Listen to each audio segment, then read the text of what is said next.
जय श्री कृष्णा। राधे राधे। कार्तिक मास महात्म अध्याय 22।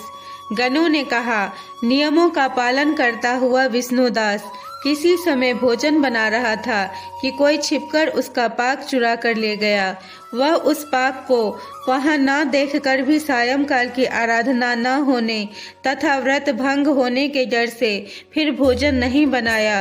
दूसरे दिन फिर भोजन बनाकर विष्णु भगवान को भोग लगा रहा था कि तब तक फिर कोई पाक चुरा कर ले गया। हे नृप, इस प्रकार लगातार 7 दिनों तक कोई उसका पाक चुराता रहा। तब विस्मित होकर वह अपने मन में विचारने लगा, यह बड़ी विचित्र घटना है कि न जाने कौन मेरे पाक को नित्य प्रति चुरा कर ले जाता है। फिर भी यह परम सन्यासी का स्थान है, इसे नहीं छोड़ना चाहिए। यदि मैं फिर भोजन बनाकर भक्षण करता हूँ तो सायंकाल देरी होगी और इस प्रकार की पूजा कैसे छोड़ी जाएगी। पाक बनाकर तुरंत मुझे भोजन नहीं करना चाहिए, क्योंकि बिना भगवान को अर्पण किए वैष्णव लोग भोजन नहीं करते। 7 दिन निराहार बीते और मैं व्रत में तत्पर ही हूँ। आज भली भांति इस भोजन की रक्षा करता हूँ। यह सोचकर भोजन बनाकर उसी स्थान पर ओट में छिपकर बैठ गया।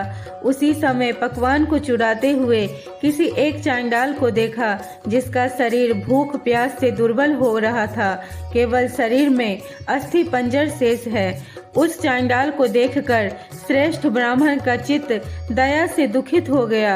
अन्य को ले जाते देखकर ठहरो ठहरो कहकर ब्राह्मण उसके पीछे दौड़ता हुआ कहने लगा, अरे यह रूखा भोजन कैसे करोगे, घृत भी ले लो। यह कहते हुए श्रेष्ठ ब्राह्मण को अपनी ओर आते देखकर वेग से दौड़ता हुआ वह डर से मूर्छित होकर पृथ्वी पर गिर पड़ा। भय से उस मूर्छित चांडाल को देखकर वह दयालु ब्राह्मण शीघ्र ही उसके पास आकर अपने वस्त्र से हवा करने लगा।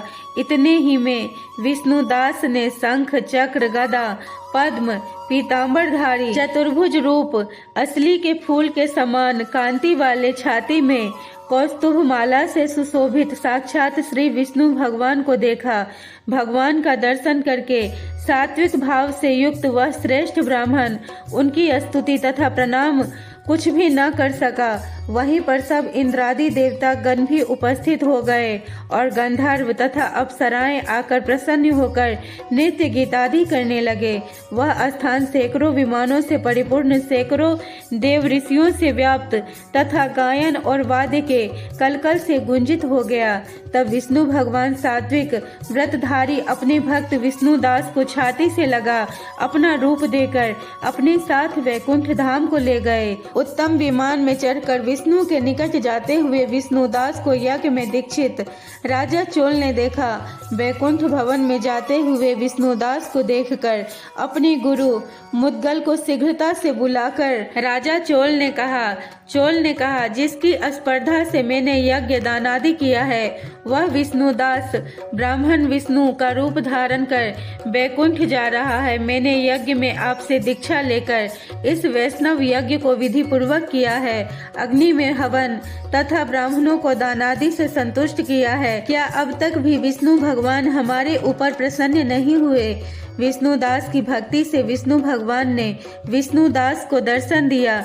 इससे सिद्ध हुआ कि दानादि तथा यज्ञों के करने से विष्णु भगवान प्रसन्न नहीं होते, अपितु केवल भक्ति से उनका दर्शन होता है। ऐसा कहकर उसने अपने भांजे को राजगद्दी पर बैठाया। क्योंकि लड़कपन से ही यज्ञ में दीक्षित होने के कारण राजा पुत्रहीन था, इसी कारण आज भी उस देश में राज्य के अधिकारी उसी नियम के अनुसार भांजे ही हुआ करते हैं।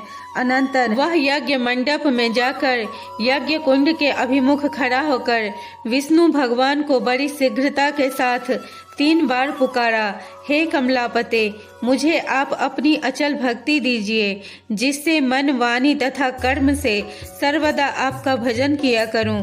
ऐसा कहकर वह राजा लोगों के सम्मुख ही अग्नि में कूद पड़ा। यह कांड हो जाने पर मुद्गल ने मारे क्रोध के अपनी शिखा उखाड़ डाली। इससे उसके गोत्र में आज भी उसके गोत्रज शिखा रहित रहते हैं। इतने ही में भक्त वत्सल विष्णु भगवान भगवान कुंड के सम्मुख प्रकट होकर चोलेश्वर को दर्शन दिए और हृदय से लगाकर विमान पर आगे चढ़ा लिए। विष्णु भगवान उसको आलिंगन करके उसे अपने समान रूप देकर देवताओं के साथ राजा चोल को लिए हुए बैकुंठ को गए। लक्ष्मी के प्यारे विष्णु भगवान ने अपने समान रूप वाले विष्णुदास ब्राह्मण को पुण्यशील और राजा चोल को सुशील नाम देकर दोनों को अपना द्वारपाल बनाया। जय श्री कृष्णा। राधे राधे।